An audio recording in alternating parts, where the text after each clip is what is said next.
Welcome back, everybody, for another deep dive.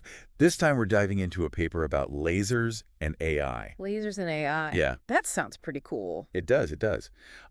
This is more specifically about laser fault injection attacks Okay. and using a type of AI called a memetic algorithm Interesting. to make those attacks more efficient. Now, you're going to help me break this down. Sure. I did a little reading on this, but I'm definitely going to need some help. Happy to help. So Yes. when we talk about laser fault injection, what exactly are we talking about? So we're talking about using a laser to inject a fault into a device, a hardware device, Okay. like a chip A chip. in your phone or in your computer. So we're not talking about like shooting a laser at a computer and having it like blow up or something? No. Okay, this Something is like a very precise laser Okay. targeted at a very specific part of the hardware. And the goal of this is to... The goal is to try and expose security vulnerabilities. Okay. So if you can make the chip malfunction in a certain way, Right. you might be able to extract some information or bypass some security measures. So it's almost like you're trying to get the chip to tell you its secrets Yeah. by Yeah. zapping it with this laser. Kinda. Okay. So I can see why this would be of interest to like cybersecurity people. Absolutely. But you mentioned making these attacks more efficient. Yes. What's the challenge there? Why are they not already super efficient? Yeah. So there's a lot of parameters you have to tune when you do this kind of attack. Okay. So you have to figure out where to point the laser, Uh-huh. what intensity to use, how long the pulse should be, how long to wait between pulses, Yeah. all these kinds of things. Is it kind of like, I don't know if this is a good analogy, but like a safe Yeah, where you're trying to find the right combination? exactly. Found. It's like a combination lock Yeah. with like a million different knobs that you have to turn, Oh, wow. Okay. and you only get a few tries, Oh, that sounds very difficult. and it's in the dark. Oh, okay. That's even worse. Yeah. So traditionally, how have researchers approached this problem of trying to find the right settings for the laser? So it's mostly been trial and error. Okay. They would test different parameters, Uh-huh. observe the chip's response, Right. see if it worked or not, and make adjustments based on that. Okay. So a lot of just like experimenting and seeing what happens. Exactly. Okay. So where does AI fit into all of this? So that's what's exciting about this paper. Okay. They're using a type of AI called a memetic algorithm. A memetic algorithm. Yeah. Okay. So that's new to me. It's basically a hybrid approach that combines the strengths of genetic algorithms Uh-huh. and local search techniques. Or genetic algorithms. I've heard of that term before. Yeah, so they're inspired by the process of natural selection. Survival of the fittest. Right. Right. So you have like a population of potential solutions. Okay. And the algorithm is evolving these solutions over generations Right. to try and find better and better ones. Okay. And then you have these local search techniques, Mhm. which are more focused. Okay. They explore specific areas in detail. So if I can try to like make an analogy out of that, Sure. it's kind of like you've got like a team of detectives investigating something. Yeah. And some of them are just like kind of spreading out across the whole crime scene looking for anything. Right. But then you've got these other detectives who are like really focusing in on a specific clue. Exactly. Like they're going deep into like one particular thing. Yeah, good analogy. Okay. So in this case, the Yeah. crime scene is like all the possible parameters for the laser, Right. and the clues are like the chip's response to the different settings. Exactly. Okay. So this memetic algorithm is basically trying to evolve like a set of parameters Yeah. that actually causes the chip to fail. To do something we want it to do. Right, exactly. Okay. So how does the algorithm know when it's found a good solution? Good question. So it uses something called a fitness function? A fitness function. Yeah. So the fitness function analyzes the chip's response Huh. and assigns a score based on how close it is to the outcome we want. Okay, so it's like a scoring system Yeah. that tells the algorithm like, hey, this set of parameters is getting closer. Right. Or no, this one's way off. Exactly. Okay, that makes sense. So the algorithm is using this feedback to kind of get better over time. It's learning. It's learning, yeah. Yeah. Okay.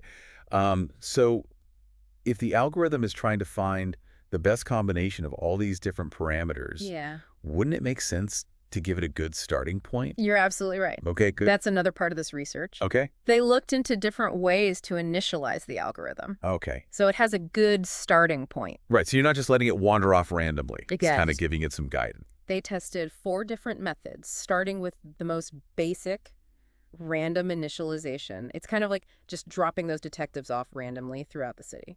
Okay, so they might get lucky and stumble right onto the culprit, but chances are they'll spend a lot of time searching in the wrong places. Exactly.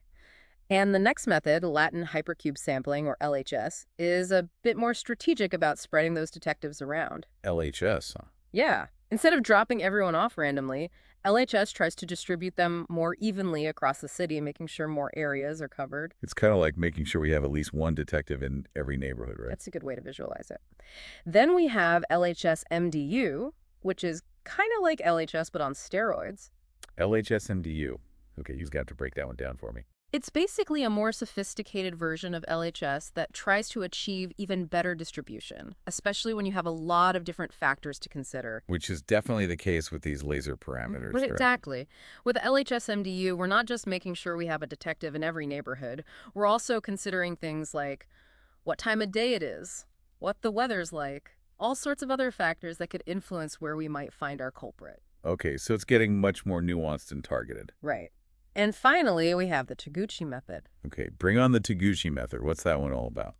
This one is a statistical technique that leverages something called orthogonal arrays to explore the parameter space really efficiently. Orthogonal arrays. Yeah, it's a bit of a mouthful, but basically it's like having a detective team with a really well thought out plan where everyone's movements are coordinated to make sure they cover the most ground and avoid unnecessary overlap. So the Taguchi method is all about efficiency and coordination. Exactly. So with all these fancy initialization techniques, which one ended up being the best at helping the algorithm find those ideal laser settings? Well, here's where things get interesting.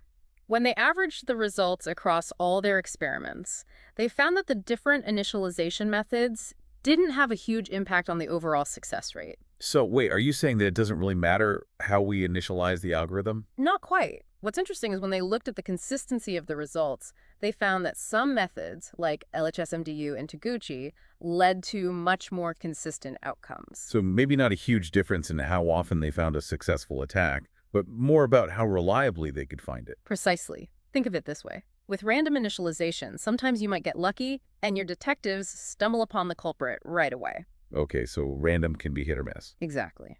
But with LHSMDU and Taguchi, it's like having a team of detectives you can always count on to deliver solid results, even if they don't always solve the case in record time.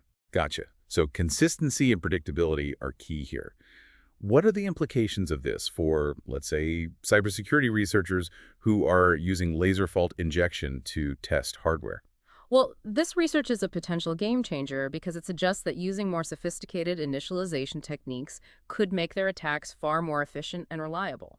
So instead of just hoping for a lucky shot, researchers can be more strategic and targeted in their approach. Exactly. And that has big implications for the security of devices in general.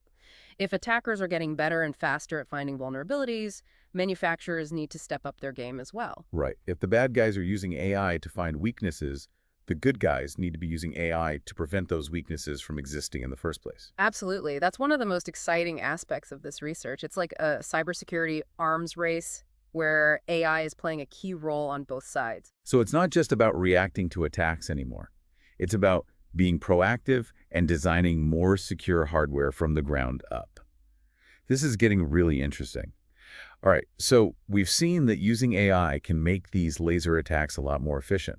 But what does this mean for the bigger picture? I think this paper highlights a really important trend in cybersecurity. Attackers are constantly looking for new ways to leverage technology to their advantage. And in this case, it's AI.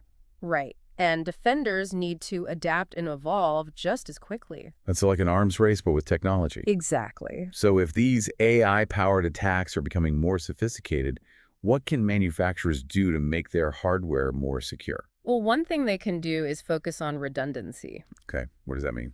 like having multiple copies of critical components, so if one is compromised, the others can still function. So it's kind of like a backup system for your chip. Yeah, exactly.